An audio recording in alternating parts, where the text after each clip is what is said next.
घर में रहल जीव जिया गइल बा। बुढ़वा बुढ़िया के निक बा, पलानी मचानी डाल के आराम से बावसन। घूम लइका बावसन तो कितना ओकनी के जिंदगी अच्छा बा।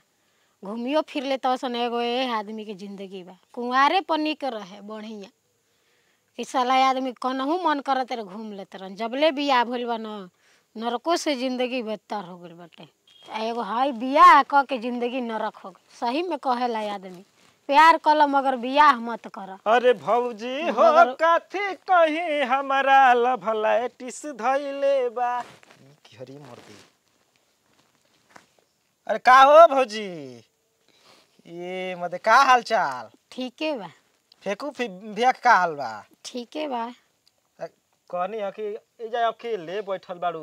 हाँ घर में उ रहल बड़के में ले बड़का ना बड़की में नहीं। और चला हम तन की बैठ जाई मते तब और कुल हाल चाल सुनाओ। सब ठीके बा। ठीक से बीतता? हाँ बीतिए जाता।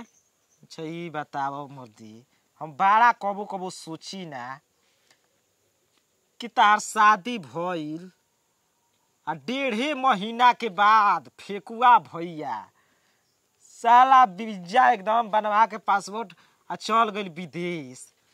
आ तू कैसे रहेलू मत याद ना आवेला? याद आवेला तो का करम। अब मन मार के कसौ रही के न बा। अगर कोई बतिएबो कर तो गांव घर का कही ससुरैतीन आदमी हो गिलन। अब तो दोनों ओर की इज्जत जाई ना। ना ये कुल तो बात ठीक है बाबा के देवरन से कवन बोले बतियाए में सोची की बात। आजकल तो भाई भाई के इंसान बोल देता हन तो का फलनिया लइके लेके घुमावतिया। तो आज के डेट में कोई से बोले लायक नहीं खे बबुआ। अच्छा ये बताओ कि राती खानी सुतत होखबू त मर्द के याद ना आवेला तो की? बहुत याद आवेला। बहुत आदमी रोलन तो का करम। अच्छा याद आवेला तो का करेलू? फोने पर बतिया के मन बहला लेनी जा और का करे के बा। ये मर्दे को हम बानी सारवा की फोन पर बतियाई 2-4 मिनट त हमर खीसे पड़े लागी। जान तड़ू काहे? काहे? बतियाई भेंट होखबे ना करी का फायदा? कोनो जरूरी बा भेंट ना होई। सबर के फल मीठा होला। का सबर त कैला ही बाड़ू। 3 साल खातिर भैया अपन धइले बड़न विदेश। तो का हो जाई विदेश गइल बाई त बढ़िया ले घर दुआर होई फिर अपन पैसा बटोराई तब दुकान हो जाई त बेजे रहम। यही से न गइल बाई। एक बार जे दुख करेला एक बार सुख करेला। देख ऐसन कुल सुख सवारत के सरवा मुंह ना मारे।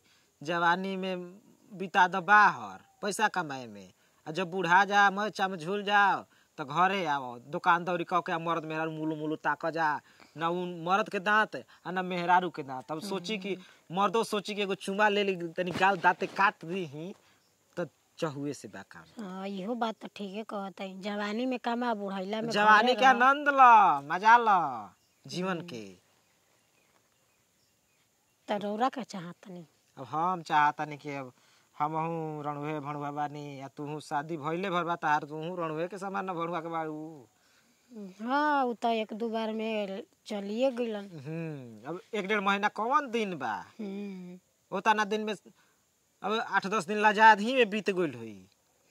2-4-5 दिन ने होते है कारी कुले ने पहुंचाए में खाजा खजली में 8-10 दिन हिते गन रह गइल 1.5-2 महीना उ का तहार बाकी बड़ा हम देखे तनी मुंह लागता मदी इतना सुगर सागर भौजाई के छोड़ के अब भाई पैसा के चक्कर में हमार बियाह होई न भले सारवा भिखारी दलिद्दर हो जाए बाकी मेहरारू के छोड़ के कब्बू ना जाए। तब तक ले मुंहे का मारे के भाई ने मरदी कहीं का अब तहारा लेखा भौजाई बाड़ी सो जेकरा ओकरा कुल काम करे के बा।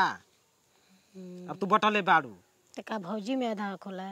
अब ल भौजाई में आधा हक होला आ तनकी साक भौजाई अधिकार दे दस त पूरा खजाने हो गइल ओकरे। मेहरानू आ त भौजाई के लात मार द। अब काहे खातिर लात मार द? काहे ना मेहरानू वाली सन भौजाई के चिन्हे लिसन चिन्हई कोई कहे तू कौना गली में बाऊ। अब तो देखो अब हम का जानतनी रणुहा आदमी का जानी सुहागिन तो रौरा सब जानतनी। अब हम माने ई जानतनी मेहरारू के का आवेली से त का होला ना होला काहे के जानल जाला के रौरे बदलम पहिले के हमर नया नवर मेहरानू बिया ओकरा के छोड़ के तहारा पे मरम। बाकी हम देखो हम उमा के नहीं हम तहरे पे मरब अगर तू राजी रह त। दाल भात तो खात खात मन उजिया गइल बा। पहिले उहो मिल जात रहे अब उहो नहीं खे मिलत। अब देख तहार दाल भात भौजी और वैला के सामान सारवा हो गइल बा। अब ना कुकुर पूछिए ना आदमी, कहे के मतलब ई बा कि भूखे लागल बा, खाना हइये नइखे, खूब बढ़िया पकवाने बनल होखे। अब भूख पर न सूखल रोटियो मिल जाओ, नूनो मरचा मिल जाओ, भातो मिल जाओ तो उतने मजा दी। तो का हम सुखल रोटी लागत नहीं बाय मर्दे हम अपना के कहतनी। अब तू समझत होगा कि माने देवरा ठीक नहीं खे तन की सावर बात अभी पूरा थाती है सही बताली हम सुखाई हो गई नी। ए मर्दे साफ छिनारे होगा तहारा छिनार हनी हम तहारा के नहीं खी कहत। छिनार रहती तो रउआ भी न रहती, अकेले बन देखी। अब देख तो हो जा। अरे जिया भौजी हंस दियालू तो समझ के एकदम काम क्लियर। अरे हंसनी रउरा के देख के न रउरा बतिया पे हंस देनी और का फंस गई नहीं। अब तो फंस जा मर्दे। ऐसे चलत रस्ती तो कोई हंस देला तो कोई ले फंस जाला। अरे कि भौजी हमसे हंस बोले बतियावे के परी, आ दिल देवरो संग तोहरा लगावे के परी। अब देख भौजाई अब हेतना मत मुआव, अगर कुंवार रहतू तो सारवा खीस में यही बेरा टिक देती। हाँ तो का बिगड़ल बा, भैया गइल ही बनला के टिक दही। मर्दी देख जब समय आई न वैसन तो कहे के ना पड़ी, लेके उड़ जाए सीधे। सही में अब देख तहारा लेखा मेहरारू हमारा के कहाँ मिली हस। कितना दुनिया में तो सुंदर बहुत कितना मत बढ़िया लागे लू। आय आम के फारी लेखा तार ऊँट एकदम पातर पातर, मन करेला कब चबा जैती। तो चबाए के का चाट के मर जाए के काम बा। ये मत जब मुआइए देबू तो जी के हम का करब। जब मरिए जाए तो का करब, जिया तनी तो कुछ करबो करब, बोलब बतियाए प्यार मोहब्बत करब। जौन तू कहबू तौन तहार बात हम सुनब, हमार बात तू सुनबू। भेज के भातार के दुबई बीजा पोस्ट बना के।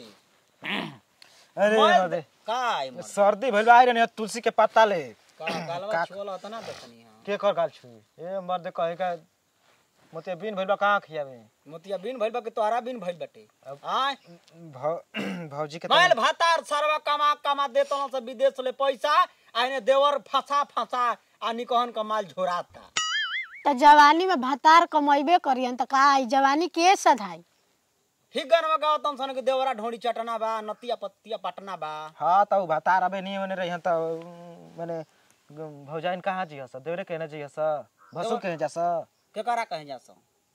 आय घर के इज्जत घर ना रही, एने ओने गुलछारा उड़ाई तो कोई एक साल में बर्दाश्त करे। फेंकू भौजी बाप रे बाप भातार नहीं के त लिपस्टिक मरले बल्कि जना तक सरवा चू के चल जाई एड़ी तक। माने एड़ी तर जाता सारा हमारा मुंह तर आवते नहीं खे तो ले एड़ी तर चल जाता। ये नहीं का भातार हुआ का। अरे जिया ए घंटा देखो बिंदिया तो मरले वाले सटले वाली की ओह हम का कहें। हमारा इकुल ठीक लागत नहीं खे, हमारा भौजी के वो ऐसे बोलब तो ठीक तोहार लागी। भौजी हमार का है। अब माने हई त हई ना भौजी न लगे त दोनों आदमी त उहे न बन जा, देवरे न बन जा का मा एने माने तू कहत हला तो तीत नहीं के लागता, हम कहते तो हरियर का मरचा मती भभाए लागता। जाए त भौजी अब ना एनी एने देखता के एनी अब का करबू, जुग जमाना खराब है देखते बड़ू।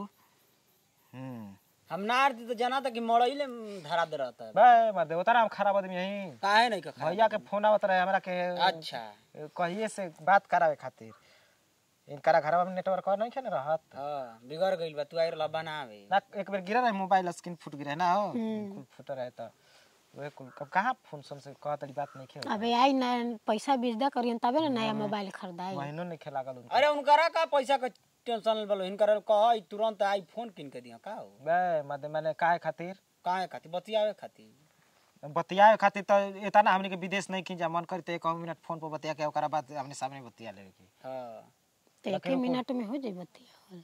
अरे फोनवा पर खाली बतियाए के बाकी आव ही जा। कहो फेंको भौजी। अरे बड़का बु कहला कि हमर पोतो इतना बढ़िया है कि घरे दुआरे जइबे ना करेले।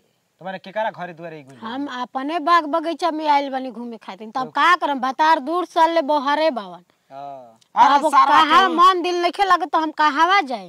केहू दुख ना समझी हो बिना हमरा के चला चला ए जस चलत त के घरे ठीक आदमी कहला कि सारा भीतरिए माल खाता पते नहीं के चलता, आज न पता चलल ह।